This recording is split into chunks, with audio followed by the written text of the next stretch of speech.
So, yun. So, pero, masasagot po ito dito sa topic ko.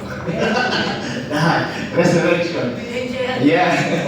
Ito na yung pinaka-selyo ng ating lahat ng ating talks kanina, no? So, kanina, napag-usapan natin about Holy Spirit. Ano ba ulit yan? About sa tao, man, about salvation, and now, about resurrection. Sige, Kuya Jay, pakinggan mo nga po. Flash niya yung muna. Yan. Resurrection is the foundation of Christianity. Yan. So, bakit natin nasabi na ang resurrection is the foundation of Christianity? So, kapag hindi nangyari ang gumag-gumag lang muna. Yan. Kung hindi nangyari ang resurrection, walang kwenta lahat ang pinag-usapan natin ngayon. Yes, correct. Amen. Simula nung last Saturday. Amen. Yan. Kalimutan na natin lahat yun. Yan. Okay? So, kalimutan na natin lahat yun. Kasi ang resurrection, ito yung ating foundation ng ating Christianity natin. From Genesis to Revelation, it talks about life, death, and resurrection. In Genesis, God created man according to His image, Adam. Then what happens? Okay?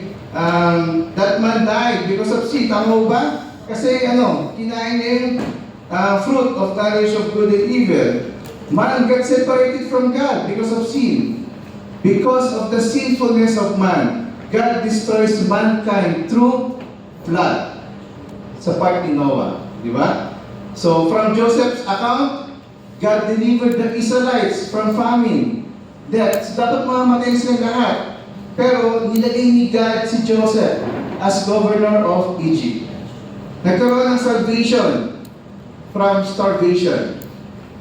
Then from Moses delivered the Israelites to the promised land because they became captives and slaves. God delivered them from suffering.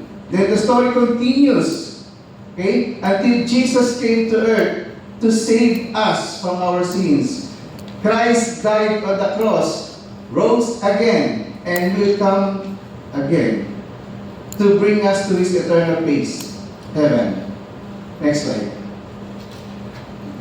Yan. So all the words in the Bible would be in vain if Christ didn't rise from the dead. The Bible is the sole authority of our faith, where Christ is the central point from Genesis to Revelation. Without resurrection, there is no salvation. Without salvation, there is damnation to all nations. Yan. Hinanap niya sa Google. Okay? At ang lumabas ay 1 Corinthians chapter 15, where Paul argues that if Jesus did not rise from the dead, then the Christian faith is meaningless and there is no salvation for believers. So ayan, safe naman yung aking code ko kanina.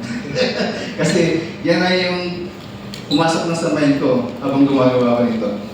Okay, so 1 Corinthians chapter 15, it talks about Christ is the ultimate significance of salvation, of resurrection, I mean. Again, Christ is the ultimate significance of resurrection. So there are, I'll just make 3 points dito. Yung truth of resurrection, the trust in resurrection, and the triumph of resurrection. So number 1, sa truth of resurrection. So 1 Corinthians chapter 15, 1 to 11. Sabi mo dito, now I would remind you, brothers, of the gospel I preached to you, which you received, in which you stand, and by which you are saved, if you hold fast to the word I preached to you, unless you believed in vain. For I delivered to you as of importance what I also received, that Christ died for our sins in accordance with the Scriptures, that He was buried, that He was raised on the third day in accordance with the Scriptures, and that He appeared to Cephas, then to the 12.